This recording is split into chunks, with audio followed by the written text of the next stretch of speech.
একজন মায়ের কোল থেকে তার ছেলেকে সরিয়ে তার সমস্ত সম্পত্তি নিজের নামে লিখিয়ে নিচ্ছ তো শ্যামলী? তোমার না কোনোদিনও ভালো হবে না শ্যামলী, কোনোদিনও ভালো হবে না, তোমার কিছুতেই ভালো হবে না।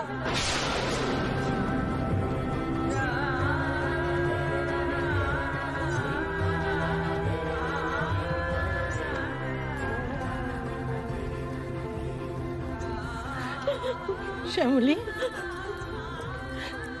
শ্যামলী, দেখো, তুমি যদি সূর্যর পাশে না দাঁড়াও, এই কোম্পানির পাশে না দাঁড়াও, তাহলে তো বেঁচে যাবে। আমি আমি আমি তো বলছি না যে আমি দায়িত্ব এড়িয়ে পালিয়ে যাব। আমি সেটা বলছি না। আমি শুধু বলছি যে আমি যেমন কাজ করতাম তেমনই কাজ করি, শুধু এই কাগজপত্র আমার এইসবের ঝামেলা। শ্যামলী, শ্যামলী, এসব বললে হবে না রে, এসব বললে হবে না। আমার ছেলে আমায় উকিল দেখিয়ে হাতে কাগজ ধরিয়ে চলে গেছে। তুই সেই কাগজ নিয়ে আমার মেয়ে হয়ে আমার পাশে দাঁড়াবি, তুই আমার সম্মান রক্ষা করবি, আমার কোম্পানিকে রক্ষা করবি। তুই রাজি? রাজি? রাজি? বল না, বল না, তুই রাজি? শ্যামলী, শ্যামলী, হ্যাঁ বলে দাও। দেখো, তুমি যদি হ্যাঁ না বলো তাহলে দাদা ভাইয়ের সামনে বাবার কোনো মুখ থাকবে না। বিশ্বাস করো শ্যামলী, তুমি যদি রাজি না হও না, তাহলে বাবা, বড় দাদু, ছোট দাদু এদের মুখ পুড়ে যাবে ওই অহনার সামনে। প্লিজ হ্যাঁ বলে দাও, আমাদের জন্য হ্যাঁ বলে দাও শ্যামলী, হ্যাঁ বলে দাও। হ্যাঁ বলে দে। বল শ্যামলী, বল, তুই রাজি?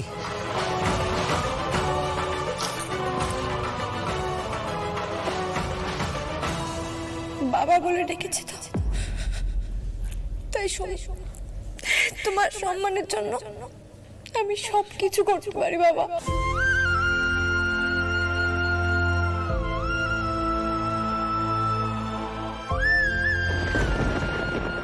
আমার তো বাবা নেই, তুমি তো আমার বাবা। আমি দায়িত্ব নিলাম বাবা, তোমার সম্মানের জন্য আমি দায়িত্ব নিলাম।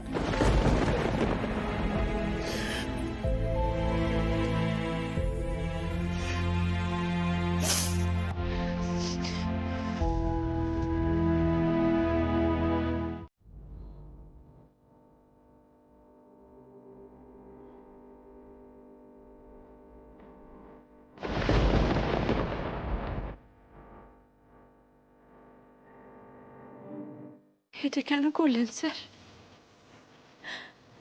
কেন করলেন এটা?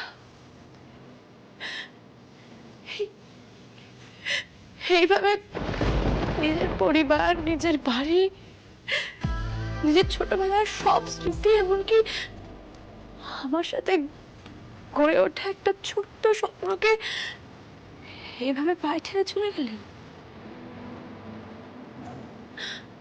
শুধুমাত্র অহনার জন্য। আপনি সব ছেড়ে এইভাবে চলে গেলেন স্যার?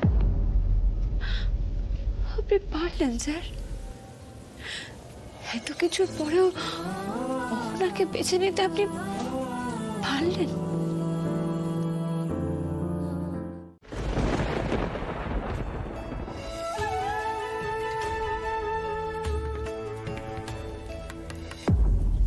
আন্টি কি বলছিল? কিছু না, ওই বাবা আমার নামের শেয়ারগুলো শ্যামলীকে সব ট্রান্সফার করে দিচ্ছে। তাই কি ডেঞ্জারাস ম্যানিপুলেটিভ একটা মেয়ে শ্যামলী, সিরিয়াসলি। আর তুমি কিছু বললে না, তুমি সহ্য করে নিলে? তোমাকে কিছু বলা যায়?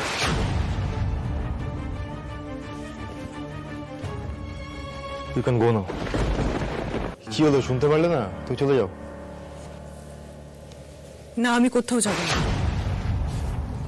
আমি তোমাকে ছেড়ে কোথাও যাব না অনিকেত।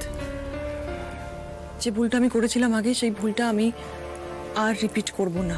না, তোমরা কথা বলে রাখি, এই ফ্ল্যাটটাও কিন্তু আমি ছেড়ে দিচ্ছি, ঠিক আছে? তাই বলছি যে অন্য কোথাও চলে যাও, তুমি দেখে নাও কি করবে। না, আমি কোথাও যাব না। আমি তোমার সঙ্গেই, তুমি যেখানে যাবে আমি সেখানেই যাবো। এটা আমার ফাইনাল ডিসিশন। বলো কোথায় যেতে হবে, কোথায় যাচ্ছ? আমি সেখানেই যাব।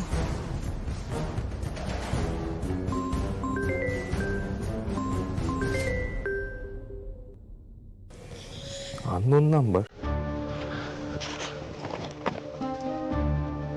হ্যালো স্যার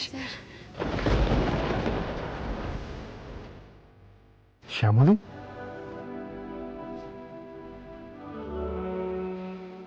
আপনি আননোন নাম্বার থেকে ফোন করেছেন? স্যার আসলে আমার নাম্বার থেকে ফোন করলে তো আপনি ধরবেন না, আমি জানি সেটা। তাই আমি প্রতিমদার কাছ থেকে একটা সিম নিয়ে সেই নাম্বার থেকে ফোন করলাম আপনাকে। আপনার সাথে আমি আর কোনো রকম কোনো কথা বলতে চাই না।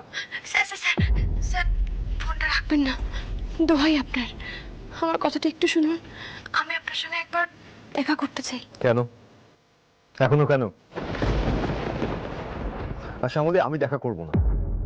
একবার স্যার, কিছু কথা আছে আপনার সাথে, আর সেগুলো দেখা করেই বলতে হবে।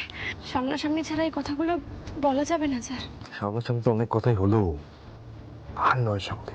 আরো অনেক কথা বাকি আছে স্যার, সেগুলো বলাটা সত্যিই খুব জরুরি। হয়তো এই কথাগুলো শুনলে আপনার মনে রাগটা হয়তো একটু কমবে। আমিও জানি স্যার যে আপনি অনেক কিছু মেলাতে পারছেন না, অনেক উত্তর খুঁজছেন আপনি। তাই বলছি স্যার, একবার অন্তত একবার দেখা করুন আমার সাথে। ঠিক আছে, কোথায়? ওই সান অ্যান্ড মুন ক্যাফে, কাল বিকেল 5টা নাগাদ। ঠিক আছে স্যার। স্যার আর একটা কথা, কাউকে সঙ্গে আনবেন না প্লিজ।